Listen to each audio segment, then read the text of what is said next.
Aquarius, tignan natin kung ano yung mensahe para sa iyo ngayon. Keep in mind na ito ay general reading lamang kaya hindi po lahat makaka-resonate. Pakilawakan ng isipan. Kung gusto mo naman na energy mo lang at energy mo lang ng person mo yung ma-pick up natin, pwede kang magpa-private reading. So, nandyan yung link sa description box. Nandyan din yung WhatsApp number ko. Message na lang po kayo sa WhatsApp o kaya sa Messenger pag gusto niyo pong mag-avail. Kung hindi pa kayo nakasubscribe dito po sa ating channel, please subscribe and hit the bell button para lagi po kayong updated every time na meron tayong uploads. Tignan na natin. Positive, optimistic, beautiful. Move towards the goal. A shining life is about to appear.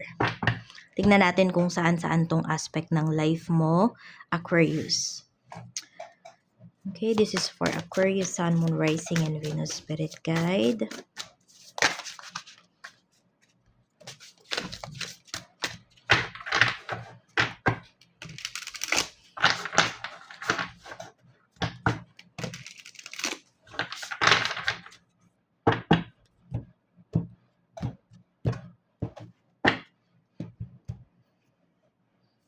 Positive, optimistic, beautiful. Ang ganda ng energy, oh. Pwedeng very passionate kayo ngayon pagdating sa mga ginagawa ninyo, pagdating sa buhay po ninyo. Very creative din kayo. So, very productive yung araw mo ngayon. Kaya po, ayan, no. Aligned yung iyong energy, aligned yung actions mo sa sinasabi mo. And vice versa. Yan po. Kaya maganda yung magiging result ng mga gagawin mo ngayon. We have the Hanged Man. Huwag ka nang magpa-tumpik-tumpik pa. Oo. It's time to make a decision. It's time to make a move na. Maganda yung yung energy para sa'yo. Move towards the goal. Tingnan natin. Ayun, di ba? Pinapakilos ka na nga dito. Isa-isa lang talaga. So, kung kayo, Aquarius, nahihirapan kayo na mag-multitasking, 'di ba? Isa-isa lang kasi yung gawin nyo. Isa-isa lang muna. Huwag nyong masyadong biglain yung inyong sarili. Kung alam nyo na hindi naman kayo multitasker. 'Di ba? Kayo yung tipo ng tao na ito lang muna, ito lang yung nasa harapan nyo, yan lang muna yung gagawin mo. Yan lang yung kaya mo. So, dapat kilala nyo din yung sarili ninyo. Oo, kung alam niyo naman na multitasker kayo, di pagsabay-sabayin niyo yung mga gagawin niyo. 'Di ba? Wala namang problema 'yon. Pero ayan kasi naguguluhan ka, nahahati kasi yung energy mo. So hindi ka nakakapag-focus. So pwede ngang yung iba sa inyo kapag nagmo-multitask kayo may isang palpak na gawain kasi nga hindi niyo talaga kaya. Kaya ayan po, piliin niyo muna kung ano talaga yung dapat nyong i-prioritize ngayon. Take action na ha, take action na. Yan ang sinasabi sa'yo dito. We have a shining life is about to appear. So, pwedeng meron kayong ipapurchase dito na malaking halaga ngayong araw na to. May pagmamadali sa energy mo, oh. Alam mo yung sabihin natin na may opportunity sa'yo na ayaw mo na talagang pakawalan. Kaya ito, nagmamadali ka sa pagkilos ngayon. So, bakit nga ba din nagmamadali ka? Kasi nafe-feel mo talaga na para sa'yo yung opportunity na yon. Wala kang pagdududa na nararamdaman, Aquarius. Kaya, get mo na talaga yan. Yan, we have 5 of Cups. So, na-release mo na rin kasi yung mga, sabi natin, yung sinurrender mo na lahat kay universe. Kaya po, talaga, kapag kumilos ka ngayon, talagang, sabi ko nga, aligned yan sa life mo. Aligned yan sa mga actions mo, sa mga sinasabi mo. Kaya po, ito. Tapos yun lang nga, no? Kasi dahil na-release mo na nga yung mga pinanghihinayangan mo, na mga sobrang ginawa mo, na hindi mo ginawa, kaya tuloy-tuloy din yung opportunities na dumarating sa'yo ngayon. So, alisin mo na talaga lahat ng pagsisisi. Na kung meron ka man, yung iba sa inyo, kung nararamdaman nyo pa rin to hanggang ngayon, ayun, release nyo na. No, para ito makita nyo na, maramdaman nyo na yung mas magandang life, yung mas magaan na buhay para sa iyo. Check natin, emotions mo kamusta? King of Swords. Yan, okay naman yung emotions mo. Marami naman sa inyo dito. Okay, okay. May mga ano lang, mga unexpected na pangyayari sa life niyo or medyo nabibilisan lang kayo. Ayun. Mm. Para kasing hindi niyo ina-expect nga na kapag once nag-align na, okay, oo, yung mga ginagawa ninyo, sinasabi niyo, mga actions nga po ninyo is ganito kabilis yung resulta. So medyo nagugulat kayo. Somehow nandun yung you're trying to be calm but at the same time, okay, kinakabahan ka. Oo, medyo worried ka dito sa mga nangyayari. Oo, yan. Basta parang nagulat kayo, meron din dito pala, nagulat. We have the Hermit. Ito naman yung iyong isipan. Yan. So, di ko naman nakikita na naguguluhan kayo talaga dito. Na sobra-sobra kayong naguguluhan. May pag-iisip. Okay, pero kasi kung napagnilay-nilayan nyo na po ito, ayan, i-accept mo talaga lahat ito. Lahat ng blessings na paparating sa'yo, lahat ng pagbabago na to. Mabilis mo siyang maiintindihan, mabilis mo siyang ma-accept. Tandaan mo, Aquarius, deserve mo yung mga magagandang bagay na nangyayari sa life mo ngayon. Pero, meron din dito. Kasi nga, di ba, general reading lang to. Pero kung nafe-feel nyo naman mabigat yung energy sa life nyo ngayon, deserve mo ba rin yan? Pwede. Okay, pero tinuturuan ka lang kung paano ka mas tatatag. Okay, may lesson yan na binibigay sa'yo. Yun yung tignan mo. Huwag ka lang mag-focus dun sa negative. 'Di ba? Mag-focus ka, ano kaya yung tinuturo sa akin ito? Bakit ganito yung nangyayari sa life ko? Tignan mo. Once na ginawa mo talaga or sinabi mo yan sa isip mo, ayan, or sinabi mo yan, makikita mo talaga yung totoong tinuturo sa'yo nung sitwasyon mo na hindi kagandahan. Kaya lagi mong itatanong kapag may mga hindi magandang nangyayari sa life mo, may mga delays ba sa life mo ngayon? Ask mo. Bakit kaya may delays? Yan, makikita mo talaga yung sagot. Alam mo yung parang bigla na lang lilinaw yung isipan mo. Na mas, naintindihan ko na lahat. Kaya pala. So we have naman the Devil. Pagdating naman ito sa iyong spiritual health. Okay. So meron dito na stress naman kayo. Kasi parang may kumokontrol sa inyo dito. So pwedeng meron kayong pinaniniwalaan na alam mo yon, parang kinokontrol ka na nung isang organization na yon or ng isang paniniwala mo na yon. So parang dito naman kailangan mo makawala. Yun yung nangyayari sa iyo. Kaya ayun, kung meron talaga dito, yun yung nafe-feel nyo, parang wala na kayong freedom, parang alam mo yung mina-mindset yung sa mindset nyo, ito yung tinatatak sa inyo, ayun, pag-isipan nyo talaga. Kasi, maaring nasa maling direction ka, nasa maling paniniwala ka. Mali yung mga tao na, mali sila kasi hindi yun align sa life mo. Oo.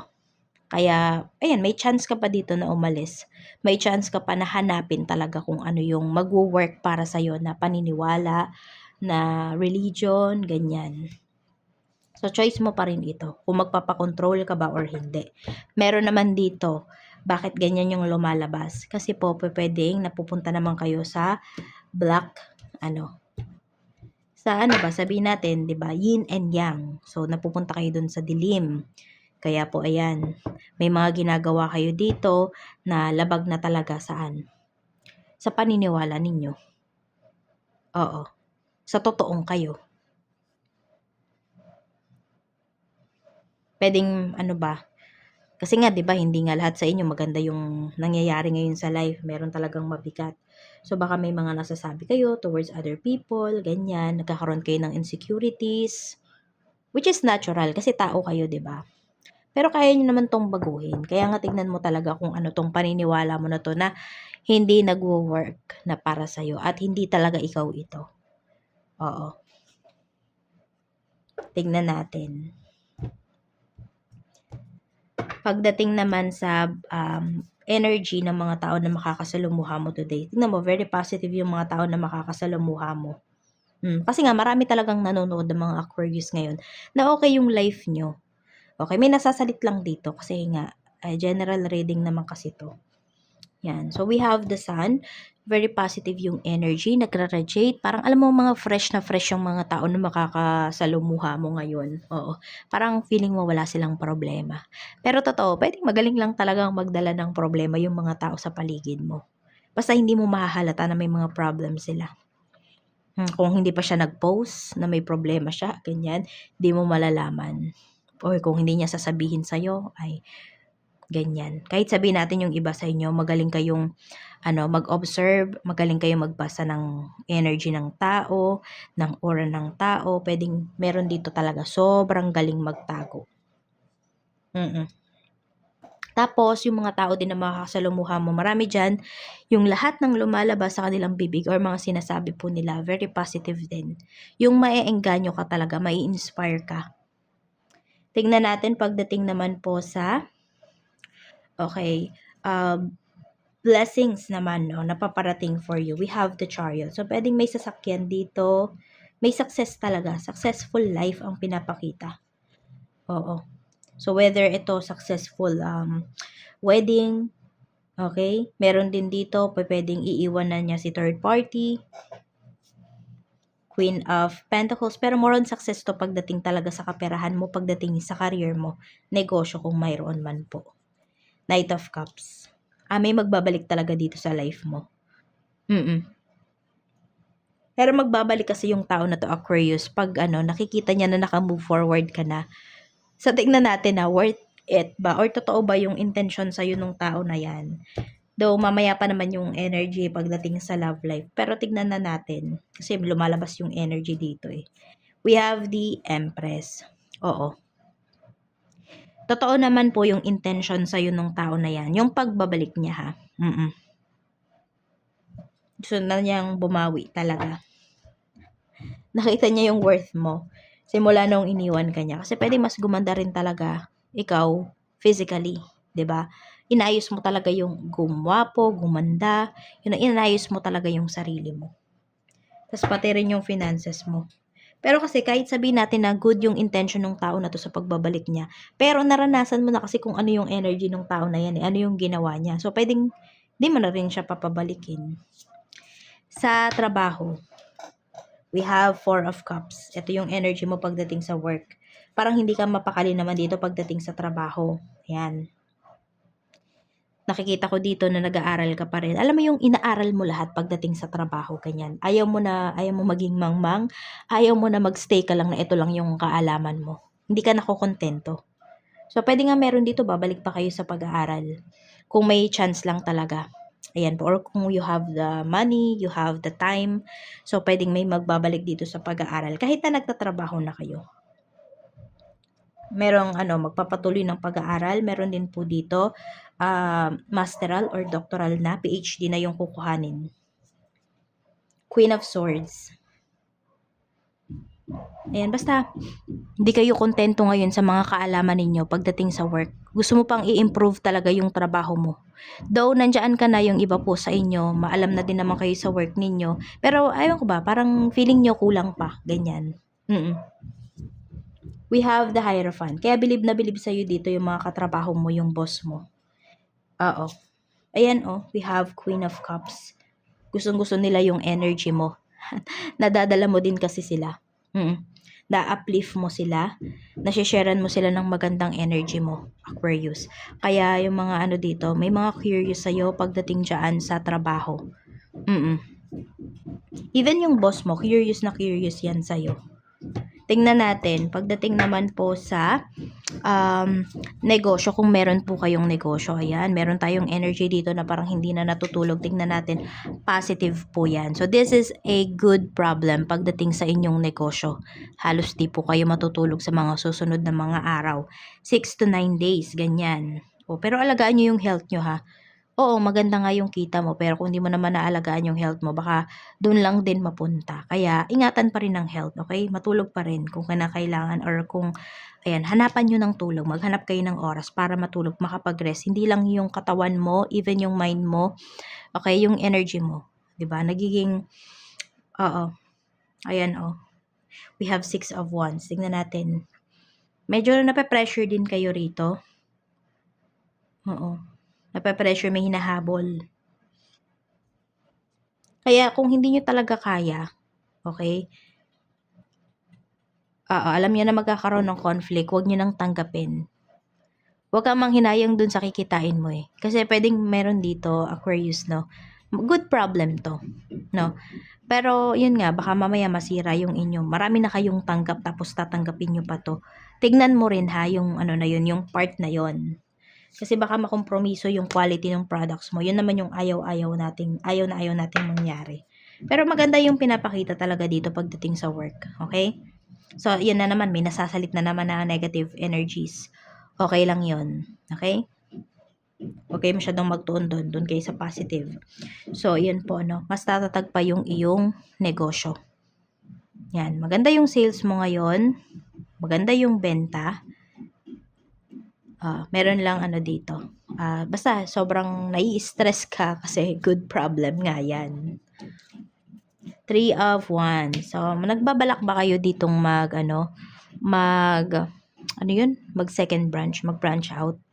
Possible kasi siya. Kung yan yung iniisip nyo, ayan, kaya siguro nai-stress yung iba sa inyo. Kasi, di ba, meron kayong hinahabol na goals eh. Kaya din siguro tatanggapin nyo talaga to. So, basta you make sure lang ha, yung quality ng products mo, kung tatanggapin mo to, rush order man yan or what, yung quality ng products mo, dapat hindi yan magbabago. Okay? Hindi yan makokompromiso. Kaya po, galingan nyo. 'Di ba? Give your best talaga dito. Work smarter pagdating dito sa iyong negosyo. Work smarter na parehas kayong magiging happy ng client mo.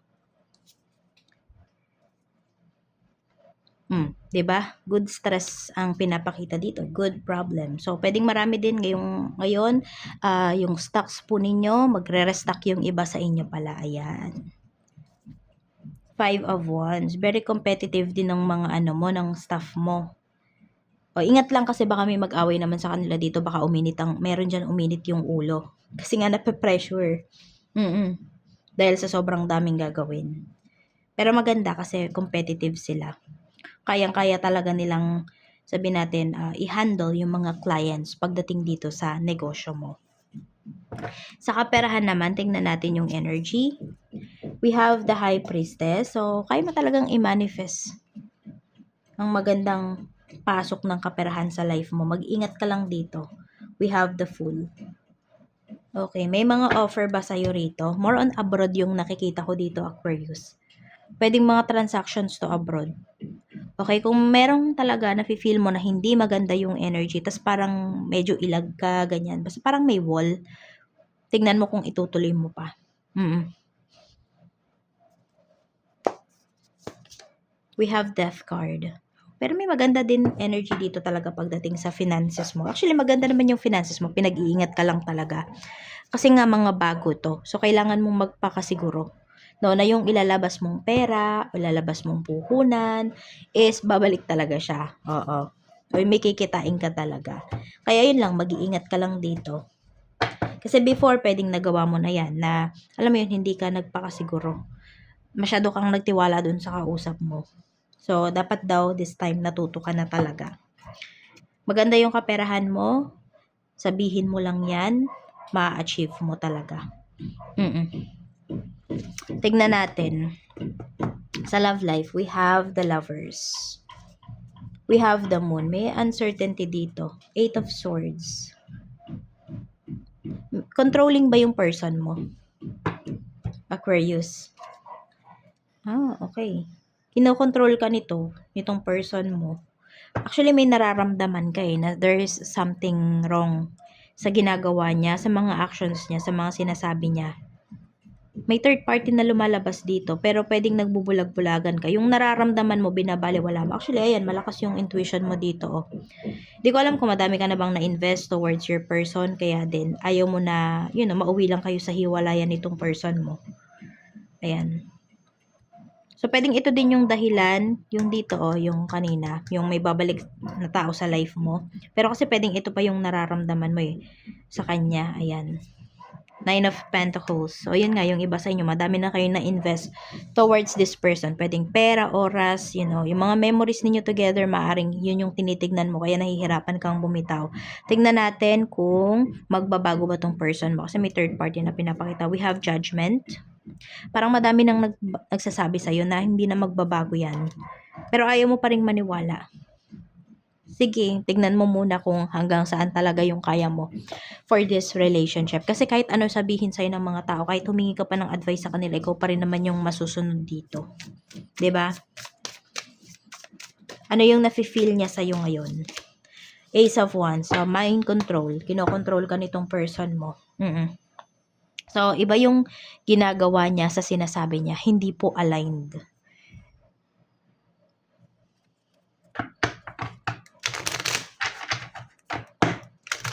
Pwedeng karmic partner mo to.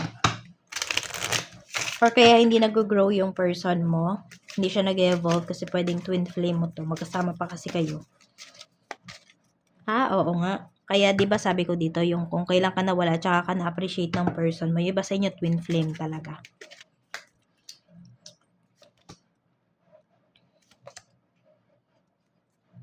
There's someone dito na malayo sa'yo.